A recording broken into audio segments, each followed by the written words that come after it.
بہت پرانے زمانے کی بات ہے۔ ایک وسیع اور خوشحال شہر تھا جہاں دور دور سے لوگ تجارت کے لیے آتے تھے۔ اس شہر کی گلیاں ہمیشہ لوگوں کی آوازوں، گھوڑوں کی ٹاپوں اور بازار کی رونق سے گونجتی رہتی تھیں۔ اسی شہر کے مرکزی بازار میں ایک مشہور تاجر رہتا تھا جس کا نام سلیم تھا۔ بظاہر وہ نہایت مہذب، خوش اخلاق اور دیندار نظر آتا تھا، مگر حقیقت میں وہ ایک چالاک اور ٹھگ تاجر تھا۔ سلیم کی دکان بازار کے بیچوں بیچ تھی۔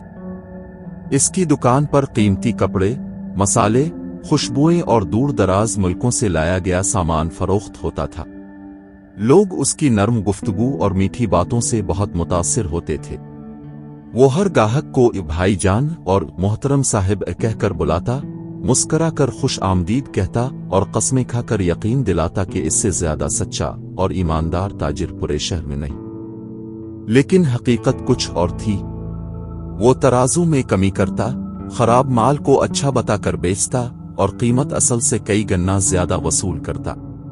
اگر کوئی سادہ لو دیہاتی اس کے پاس آتا تو وہ اسے اور زیادہ لوٹتا۔ اس کی چالاکی ایسی تھی کہ کوئی اس پر شک بھی نہ کرتا۔ شہر کے لوگ اسے کامیاب تاجر سمجھتے تھے، مگر اس کی کامیابی دھوکے اور فریب پر قائم تھی۔ ایک دن ایک بوڑھا کسان اپنے بیٹے کے ساتھ شہر آیا۔ وہ اپنی سال بھر کی محنت کی کمائی لے کر آیا تھا تاکہ بیٹی کی شادی کے لیے کچھ سامان خرید سکے۔ وہ سیدھا سلیم کی دکان پر پہنچا، کیونکہ لوگوں نے اسے بتایا تھا کہ یہاں ہر چیز اچھی اور مناسب داموں میں ملتی ہے۔ سلیم نے کسان کو دیکھتے ہی اندازہ لگا لیا کہ یہ دیہاتی سادہ دل ہے۔ اس نے بڑے ادب سے استقبال کیا اور پوچھا، چچا جان، کیا خدمت کر سکتا ہوں؟ کسان نے عاجزی سے کہا، بیٹا، میری بیٹی کی شادی ہے، اچھا سا کپڑا اور کچھ خوشبو خریدنی ہے۔ دام مناسب ہوں کیونکہ یہ میری سال بھر کی جمع پونجی ہے۔ سلیم نے فوراً مہنگا مگر معمولی معیار کا کپڑا نکالا اور قسمیں کھا کر کہا، اللہ کی قسم، یہ شہر کا سب سے اعلیٰ کپڑا ہے، میں تو آپ کو خاص رعایت دے رہا ہوں۔ اس نے قیمت دگنی بتائی اور ترازو میں بھی کمی کر دی۔ کسان نے سلیم کی باتوں پر یقین کر لیا اور سارا سامان خرید لیا۔ وہ خوشی خوشی واپس گاؤں لوٹ گیا۔ چند دن بعد جب کپڑا درزی کے پاس گیا تو حقیقت کھل گئی۔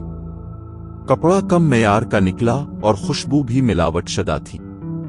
کسان کو سخت صدمہ ہوا، مگر اب کیا ہو سکتا تھا؟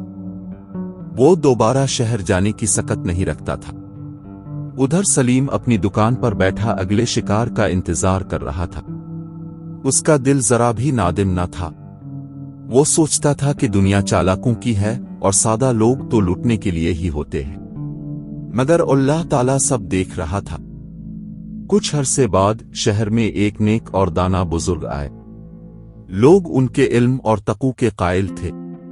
وہ اکثر بازار میں گھومتے اور تاجروں کو دیانت داری کی نصیحت کرتے۔ ایک دن وہ سلیم کی دکان پر بھی پہنچے۔ انہوں نے کچھ سامان خریدا اور خاموشی سے ترازو کو غور سے دیکھا۔ پھر مسکرا کر بولے، بیٹا، ترازو سیدھا رکھو، انصاف میں ہی برکت ہے۔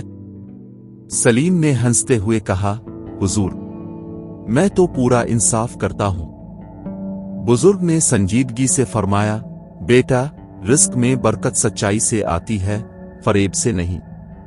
جو دوسروں کو دھوکہ دیتا ہے وہ دراصل خود کو نقصان پہنچاتا ہے۔ سلیم نے ان کی بات کو مذاق سمجھا اور دل ہی دل میں کہا، یہ بزرگ تجارت کیا جانے۔ چند ماہ بعد اچانک شہر میں قحط پڑ گیا۔ تجارت مندی کا شکار ہو گئی، لوگوں کی خریداری کم ہو گئی۔ سلیم کے گاہک آہستہ آہستہ کم ہونے لگے۔ جن لوگوں کو اس نے دھوکہ دیا تھا انہوں نے دوسروں کو بھی خبردار کرنا شروع کر دیا۔ اس کی بدنامی پھیلنے لگی۔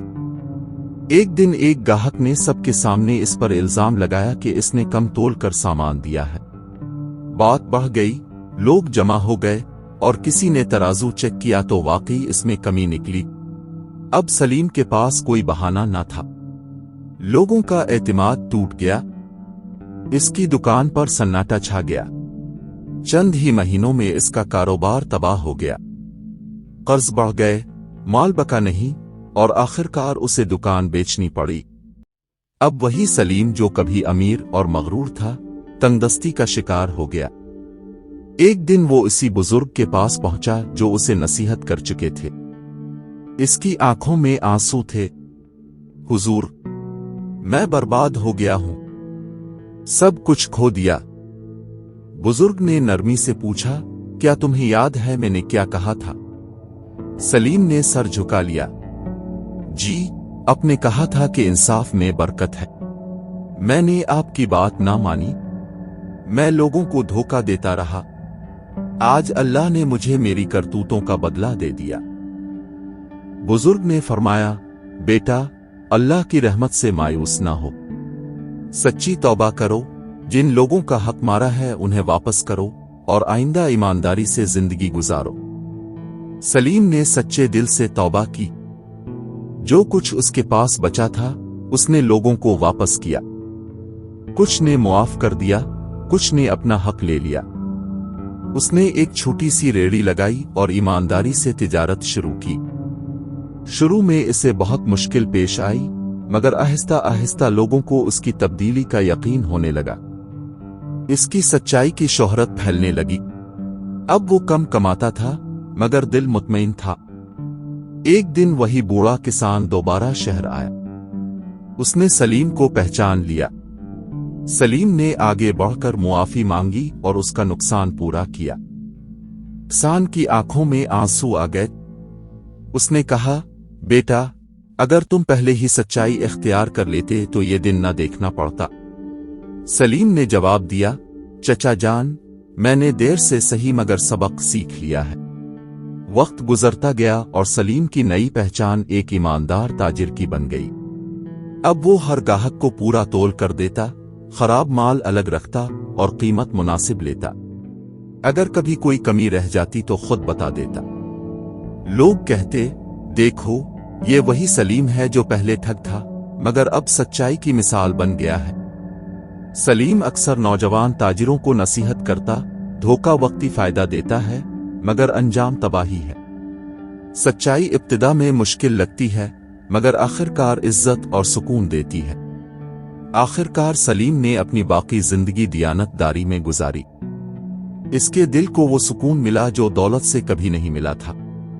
سبق: دھوکہ اور فریب وقتی فائدہ دیتے ہیں مگر انجام میں رسوائی اور نقصان ہوتا ہے۔ سچائی اور دیانت داری میں ہی اصل برکت ہے۔ توبہ کا دروازہ ہمیشہ کھلا ہے، بشرطے کہ نیت سچی ہو۔ اللہ ہر چیز دیکھتا ہے اور انصاف ضرور کرتا ہے۔ یہ قدیم قصہ ہمیں یاد دلاتا ہے کہ تجارت ہو یا زندگی کا کوئی بھی شعبہ، ایمانداری ہی کامیابی کی اصل کنجی ہے۔ دنیاوی فائدے کے لیے اگر ہم دوسروں کا حق ماریں گے تو ایک نہ ایک دن ہمیں اس کا حساب دینا پڑے گا۔ اور یہی ہے ٹھگ تاجر کا سبق آموز قصہ، جو ہر زمانے میں انسان کو سچائی، انصاف اور خوف خدا کی طرف بلاتا ہے۔